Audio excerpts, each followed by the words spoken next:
Hey, this is Andy Powell of Wishbone Ash, and you're listening to the Total Kit Car on YouTube.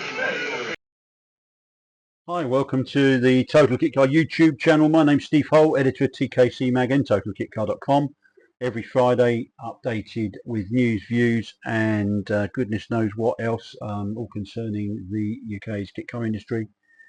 And an episode in our History File series, which is an interesting little company. It's another shortish one, one of these curios that I think we need to talk about and just give some credit to. Really, it's lovely to be able to use our archive, which we believe to be among the very best on specialist cars in the UK, and without sort of access, because when we do the features on these cars in our magazine TKC Mag and on the website Total Kit Car, you can't always use that many photographs, so there's a lot of this stuff that's never ever been seen before and it deserves to be. So we're just trying to highlight good, bad and the curiosity stuff that has sort of graced our industry since 1949, while entertaining and giving a little bit of information and stuff, really, and a bit of fun along the way.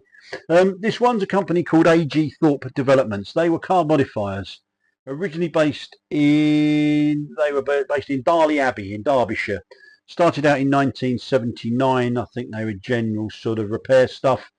They initially did, and they carried on 1979 to 1985. I think they were active, and through that period they produced the thing they called the Custom Spridget, which was MG Midget or Austin Healey Sprite based conversion, which was pretty popular back in those days, which saw things like a new top, hard top, but not in this case. They supplied a brand new sort of front end to tart up a midget or Spridget, I should say. And they probably sold about 40 of them, and it was it was well produced. The fiberglass is a good quality. I think that we're known for that quality. But it's the car that only sold 5, but was available in kit in like a traditional roadster style that we're sort of majoring on here. It was called the Shelsley Spyder. Nothing to do with Peter Needham's Shelsley T2T. Brilliant little 2-seater sports car that appeared in, where are we now? 20 years ago. I'm doing this August 2025, by the way, just as reference. No, this was something different. It predated that car. It appeared in 1983, so it predated that car by at least over 20 years.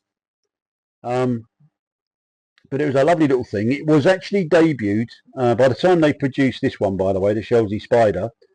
They'd moved to Burton upon Trent in Staffordshire, and I think the Shelsley Spyder deserved to do much better than it did. It was a brilliantly made little thing, well built. It was light. It actually weighed nothing. It was really nice. It had lovely balance to it. It drove really well and it handled beautifully. I drove one. Well, I don't know if it's still in existence, but there was one in existence, and I drove it once in about 1999. And it was brilliant. It was being used as it was intended. It wasn't a showroom queen or anything like that. It was being used, and dare I say, a bit thrashed, but it was a lovely thing. Anyway, the car itself, the project made its debut, and this is going to take you back if you've been into kit cars for more years than you care to remember, like me. I hadn't even started in the industry. It predates me by about a year, but I remember being a fan of all these things before I got involved, and since then I've just been doing my hobby for 40 odd years. But anyway, 1983 there was an event at Wincanton Racecourse. Now, can anyone remember what that was? I'll put you out of your misery. It's called the Kit and Caboodle. I think it only ran once, and I remember it because I had a Mark 1 Capri, a brown one.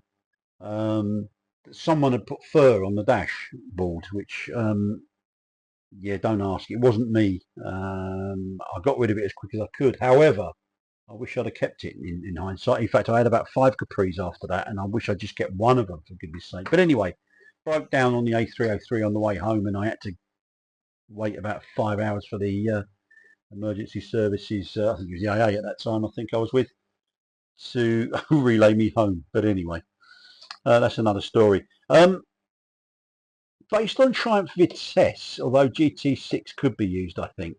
and it used stuff from the donor like rear uprights, steering column, differential, and the chassis was an option, although I think 4 of those 5 that were sold went for AG Thorpe's own space frame, which was a nice stiff little triangulated effort, and at least 4 of the customers that bought them went for that. You could also, God forbid, use Lotus Elan rear uprights, which, goodness me, that sends shivers down people's spine, ripping an Elan apart for that. But that was an option. Up at the front, it had a very nicely a nice arrangement for suspension. It featured nickel-plated tubular fabricated wishbones, and going back to Lotus, the intended and preferred power plant was a Lotus twin cam, although the full crossflow was an option. I'm not sure, certainly the one I drove did have a twin cam. I'm not sure of the 5 how many did have that engine, and again, my goodness, try and getting hold of one of those to use in that sort of project these days. I remember that, in fact, Neil's going to put up their adverts that appeared at the time, which had a lovely strap line of from the classic mould, where it also claimed in the blurb that it was competition developed. Don't know if that was, don't know if it was just blurb, but it certainly did drive very well. And it had hints, it wasn't a replica, but it definitely hints of 30s alphas about it. A little bit rudimentary inside. The guy who let me drive his car wanted it that way. He didn't want any accoutrements or fripperies, as he called them. He wanted it Billy Basic, and certainly his car didn't have doors either, so I think they were an option. But anyway, that's a nice little tale. I hope you enjoyed it, on a little company called AG Thorpe Developments. By the way, those Spridget pictures that we put up there are going to be very rare. You won't see them in many places, and indeed I don't even think the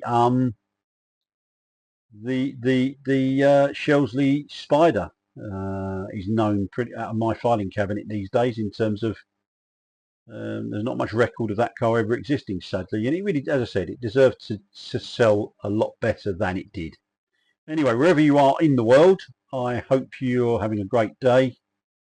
I look forward to welcoming you again next time. If you haven't already, please could you subscribe? What have I got to do to ask you to subscribe if you haven't? I think only about 22-23% of people that view the channel do subscribe, so if you could please consider subscribing. It won't cost you a penny and it helps the channel, regardless of whether you subscribe or you don't. If you could hit that like button, that'd do us a favour as well. In the meantime, see you on down the road. Have a great day.